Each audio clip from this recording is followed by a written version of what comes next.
এক নম্বর হচ্ছে জনসাধারণের মাল নিয়ে তারা লুটে খাবে। নাম্বার 2 ওয়ালামানাতু মাগনামান, ওয়ালামানাতু মাগনামান, ওয়ালামানাতু মাগনামান, আমানতের খেয়ানতি চলবে। এমন একটা জামানা আসবে 20,000 টাকা যদি কারো কাছে রেখে দেন 3 দিন পর নেব বলে, 3 দিন পর যখন আপনি আসবেন বল ভাই টাকাটা দেন, চিহে দিয়ে দিচ্ছি বিকালবেলায়। বিকাল আবার কেন রে বন্ধু, আমার আমানত টাকা তোমাকে দিয়েছি। বিশ্ব নবী বলছেন কেউ যদি আমানত দেয়, ওই আমানতের 5টা 100 টাকা নোট বের করে তুমি যদি 500 টাকা ভরে দাও, এটাও খেয়ানতি হয়ে যাবে। যে নোটগুলো দিয়েছে ওটাই দিতে হবে, এটা আমানতদারি। আমানতদারি খেয়ানত করলে ওই লোকটা মুনাফিক হয়ে যাবে।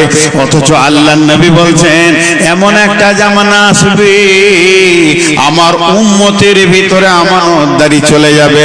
এবার বলেন 50,000 টাকা দিয়ে আপনি নিশ্চিন্তে থাকতে পারবেন না, 5 দিন পর টাকাটা আমি পেয়ে যাব। আনতে গেলে প্রথম বলবে বাক্সতে আছে, আপনার ভাবি নাই। তারপরে বলবে ভাবি এসেছে, টাকাটা বড় ছেলে একটা কাজে লাগিয়ে দিয়েছে, কালকে নেবেন পরশু নেবেন। এই করতে করতে 10 বছরেও আপনি টাকাটা আর পাবেন না। আমানতের খেয়ানতি চলবে। মাদ্রাসার টাকা, মসজিদের টাকা, আর কিলাফের টাকা, আপনার কিনা সরকারি টাকা, গ্রামের টাকা, মসজিদের মক্তবের টাকা, কুরবানির চামড়ার টাকা, ফিতরার টাকা, যার কাছে জমা থাকবে ও আমানতের খেয়ানতি করবে। এটা কিয়ামতের দ্বিতীয় আলামত। আর 3 নম্বর ওয়াসাকাতুল মাগরামান, যাকাতকে জরিমানা মনে করবি, যাকাতকে জরিমানা মনে করবি।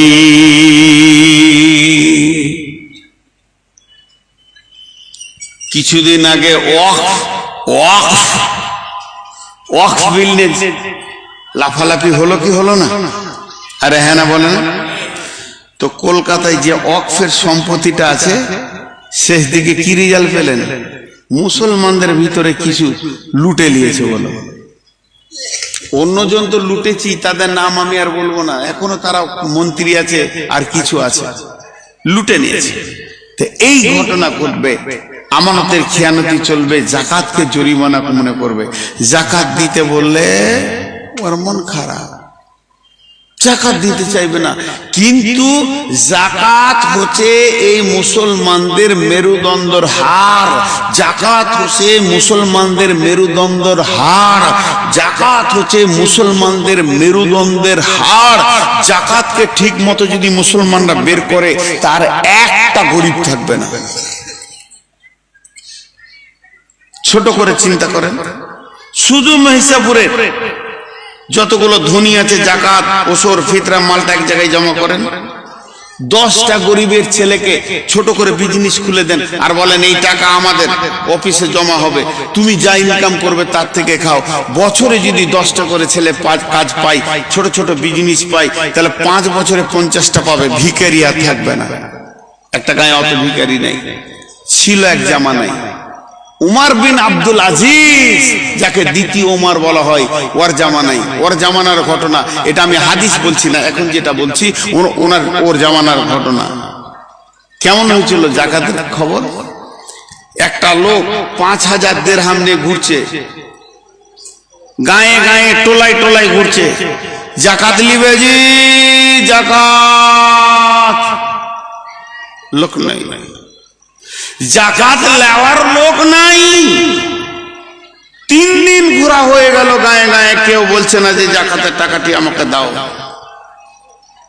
শেষকালে মাঠে রোদে একটা গাছতলায় গিয়ে বসে আছে, তো দেখছি একটা লোক ময়লা কাপড় পরে, জুব্বা টুব্বা পরে ওখানে হেঁটে আসছে হন্তদন্ত হয়ে।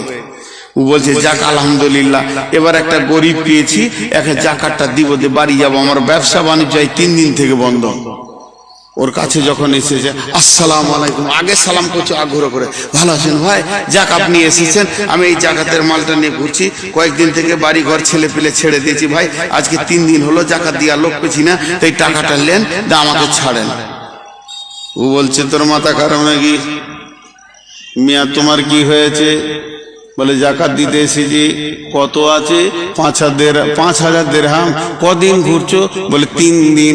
বলে আমি 10,000 নিয়ে 15 দিন ঘুরছি, কাপড় এমনি ময়লা হয়নি।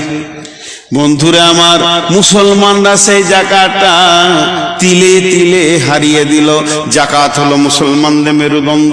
মুসলমানরা যদি আজও পর্যন্ত জাকাত রাখতে পারতো, ভারতবর্ষটাকে টাকা দিয়ে রেজিস্ট্রি করে নিতে পারতো। বন্ধু আমার, এইটা আমাদের শেষ হয়ে গেছে। মানুষ জাকাত দিতে চায় না, জাকাতকে জরিমানা মনে করে। ধানের রসর, ধান আসছে, 30 থেকে 40 জন লিবার কাজ করছে, আর ধান মেশিনে ঝাড়াই বাড়াই হচ্ছে। ধানের রাস লেগে গেছে, পাহাড় বেনে গেছে। আর যদি মাদ্রাসাওয়ালা চেকটা নিয়ে যায়, তেমন করে তাকাবে, মনে হবে যেন বাপুতি মাল আমি দিছি। চাষিদের ভিতরে এমনি কথা আছে, আর বাপুতি মাল। কড়া লোক যদি থাকতো, তোর গালে থাপড় মেরে বলতো, তোর বাবার টাকা নিতে আসিনি, আমি আল্লাহর হকটা নিতে এসেছি, ফেল। কিন্তু না, ভাইরা আমার, জাকাতকে জরিমানা মনে করবে। তাহলে 1 নম্বর হলো জনসাধারণের মাল নেতারা লুটে খাবে। 2 নম্বরে আমানতের খেয়ানতি চলবে। 3 নম্বরে জাকাতকে জরিমানা মনে করবে। 4 নম্বরে আতার রাজুল উমরাতাহু, আতার রাজুল উমরাতাহু, আতার রাজুল উমরাতাহু।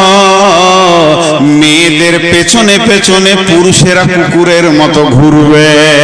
এখন একবার জিলেপের মার্কেটে গিয়ে দেখেন, রাস্তায় দেখেন, যুবক পেছনে, যুবতী আগে। এদের 2 জনকে মনে হচ্ছে আশ্বিন মাসের কুত্তা কুত্তি পেছনে পেছনে ঘুরবে। আল্লাহর নবী বলছেন, আতার রাসূল উমরাতাহু, বরং হওয়া উচিত ছিল স্ট্রং থাকবে বেটা ছেলে। মেয়েদের একটা আশ্রয়ের দরকার আছে, সে ছেলে খোঁজ করবে, এটা ভালো জিনিস। কিন্তু একবারে লেছড়া হিজড়া বেনে গেছে, মেয়েদের পেছনে কুত্তার মতো ঘুরবে। আল্লাহর নবী বলছেন, এমন একটা জামানা আসবে রে, যুবতীরা তো শেষ হয়ে যাবে লুচ্চাদের হাতে, আর যুবতীরা রেস হয়ে যাবে রান্ডি হয়ে, আর যুবকদেরকে লুচ্চা বানিয়ে ছেড়ে দেবে। অন্য হাদিস আছে, কাসরাতুজ জিনা, পৃথিবীতে একটা সতী নারী পাওয়া মুশকিল হয়ে যাবে। ওই মেয়েটা নিজের বুকে হাত দিয়ে বলবে, আমাকে কোনো পুরুষ দেখেনি, আমার চামড়া দেখে কোনো পুরুষ যেন তার মাথা গরম করেনি, আমি পর্দাতে নিজেকে রেখেছি, আমাকে ব্যবহার করা তো দূরের কথা, আমার কণ্ঠস্বরে কেউ আনন্দ পায়নি। এ কথা বলার ক্ষমতা কারও হবে না, মেয়ে সব ব্যবহার হয়ে যাবে। আল্লাহর নবী বলছেন, আতার রাসূল উমরাতাহু। তফসিরে মাজাহেরে এমন দিয়েছে, একটু হালকা বলবো, বেশি বলতে গেলে সহ্য করতে পারবেন না। এই কুত্তার কুত্তি সাউন্ড কিন্তু কুত্তির বেশি শোনা যায়, কুত্তার শোনা যায় না। কি বলছে শোনা যায় না। মেলা তো ওইটাই দেখবেন, পুরুষটা কি বলে না বলে মেয়েটা ক্যাক করছে খালি। আল্লাহ রাসূল এইটাই বলতে চেয়েছেন।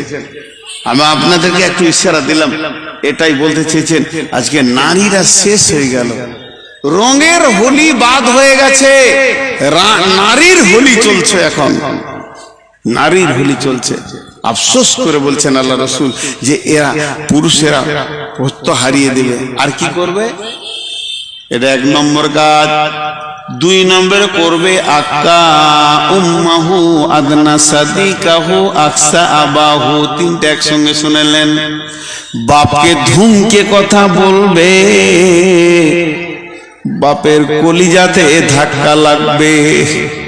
যুবক, সান্ডা গান্ডা যুবক, বাপের হৃদয় ভরে গেছে আমার ছেলে তরুণ নওজোয়ান, কিন্তু মিষ্টি করে কথা শোনার অভাব হয়ে যাবে। হালাকে রাসূল বলেছেন, সাফাতুল ওয়ালিদাইনি, যুবক রে, অঙ্গভঙ্গি এবং কণ্ঠস্বর বাপ মায়ের কাছে এমন করে দাও যেন কলিজাটা ঠান্ডা হয়ে যায়। কোরআনে আল্লাহ বলেছেন কুলু কাওলান কারীমা, নরম ভদ্র মিষ্টি কথা বলো। ওয়ালা তানহারহুমা, ধমকাবে না। মায়ের আব্বাকে ধমকে দিলে তাদের কলিজাতে লাগবে রে যুবক, তাকে ধমকায়ও না। আব্বা যদি বলে শফিক, আব্বা যদি বলে আব্দুর রহমান, আব্বা যদি বলে হবিবুর, একবার ডেকেছে আব্বা হবিবুর, কিংবা মা বলেছে হালকা করে বেটা হবিবুর, ধরে চলে আসেন, জি মা কি বলছেন বলেন। আব্বা বলেন আমি রেডি আছি। আব্বা কি বলতে চাইছেন আপনি বলেন। মা কি দরকার বলেন। মা বাপের কলিজাকে ঠান্ডা করে দিতে হবে। আল্লাহর নবী বলছেন মত আসানে হবে, হাসতে হাসতে তুমি জান্নাতে যাবে। কিন্তু এই কিয়ামতের আলামত বলতে গিয়ে বলছে আক্কা উম্মাহু আদনা সাদিকাহু আকসা আবাহু, মাকে ধুমকে কথা বলবে, বাপকে ঝিড়কে কথা বলবে, আর মিষ্টি কথা বলবে বন্ধুকে। বন্ধুর সঙ্গে মিষ্টি মিষ্টি কথা হবে। তিনজন শেষ, সূর্য ডুবে গেছে, মাগরিবের নামাজ হয়ে গেছে, বাড়ি থেকে হুন্ডা গাড়িটা বের করছে, কোথাও যাবে। 22 বছরের যুবক, আব্বা মুরব্বী ওখানে বসে আছে লাঠি হাতে করে, ওর আর ক্ষমতা নাই, চোখে কম দেখে। দরজাতে গাড়িটা যখন বের করছে, আব্বা হালকা করে বলছে কে রে, মিজানুর নাকি রে? ও তো জানে রাতে ছোট বেটাটা ছাড়া কেউ যাবে না। মিজানুর নাকি রে? কোথায় যাবি বাবা? করণ দিয়ে যাবে বন্ধুর সঙ্গে সার্কেস দেখতে, তুমি দিয়ে যাবে। তাই ওই মাগরিব পর বের হয়েছে, কোথায় যাবে বাবা? এই কথাটা যে কত কলিজার ভিতর থেকে বলছে আপনি বুঝতে পারছেন না। চট করে ধুমকি দিলেন, বান বান করো না, বসে থাকো। কোথায় যেছি না যেছি, খালি যেখানে যাবো খালি মারবো, কোথাও কোথাও কোথাও। বাপকে বকে দিল, চলে গেল সার্কেসে।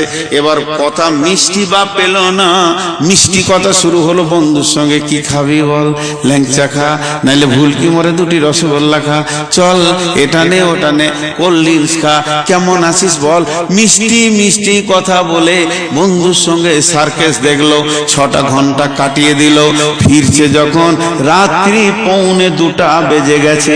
আড্ডা দিতে দিতে রাত্রি 1:45 বেজে গেছে। গাঁওয়ালা ঘুমিয়ে গেছে, মিজানুর এসেছে কিনা দরদ ব্যথা নাই। পাড়াওয়ালা ঘুমিয়ে গেছে, ফ্যামিলির সবাই ঘুমিয়ে গেছে। মিজানুর স্ত্রী 2 তলায় নাক ডাকিয়ে ঘুমাচ্ছে, কিন্তু একজনের ঘুম হচ্ছে না। বাড়ির বারান্দায় বসে বসে খালি ঢুলতে রয়েছে। এটার নাম হলো মা। মায়ের আর ঘুম হচ্ছে না, কলিজাটা আমার কখন আসবে। এ রোডের উপরে ডাম্পার ধরছে, কোচ ধরছে, এ রোডে বাস ধরছে, ওই রোডে আমার বেটা এত রাত্রিতে চলে গেছে, কখন আসবে এই ভেবে ঘুম হচ্ছে না। ঠিক যখন 1:45 বাজছে, বাইকটা নিয়ে গুড়গুড় গুড়গুড় করে ঢুকছে।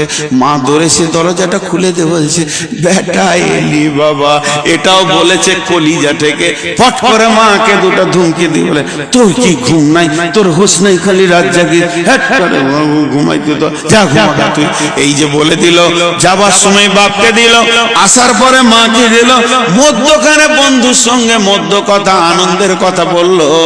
এরপরে দেখছে কেউ নাই, মাই তো একা আছে। টকটক করে জুতা খুলে 2 তলার উপরে গিয়ে দেখছে বুবি উবুর হয়ে শুয়ে আছে। টিভি চলছে, টিভি চলছে, এলইডি চলছে, কিন্তু ঘুমিয়ে গেছে। ভূতের ঘরে ভূত নাচছে, ওর আর হুঁশ নাই। বিবিকে পাটা টিপে টিপে নরম করে উঠেছে। বিবি উঠে রেগে গেল, তুমি খালি এরকম রাত করো, আমাকে ভাল লাগে না। ওকে গলাতে ধরে চুমা দিয়ে বলছে, তুমি রাখলে আমি কেমন করে থাকবো। 2 জন আদর পেল, বন্ধু আদর পেল, বিবি আদর পেল। আর যাদের রক্তে পৃথিবীতে এলো, ওই 2 জন ধুমকানি পেল, ওই 2 জনের কলিজাতে ধাক্কা মারলো। আল্লাহ রসুল বলছেন কিয়ামতের আগে এগুলো দেখিলিবি রে। আর মেয়েদের বসুভূতে হয়ে দুনিয়া করবে, মাকে ধমকাবে, বাপকে ধমকাবে, বন্ধুকে নিয়ে নিকট আত্মীয় বানাবে। সাতখানা বলা হয়ে গেল, 15টার মধ্যে 7টা বলা হলো। 1 নম্বর, আমানতের খেয়ানতি চলবে, জনসাধারণের মাল নেতারা খাবে, জাকাতকে জরিমানা মনে করবে, বাপকে ধুমকে কথা বলবে, বন্ধুকে ভালোবাসবে, মাকে ধুমকে কথা বলবে, আর আপনার কিনা মেয়েদের বশীভূত হয়ে দুনিয়া করবে।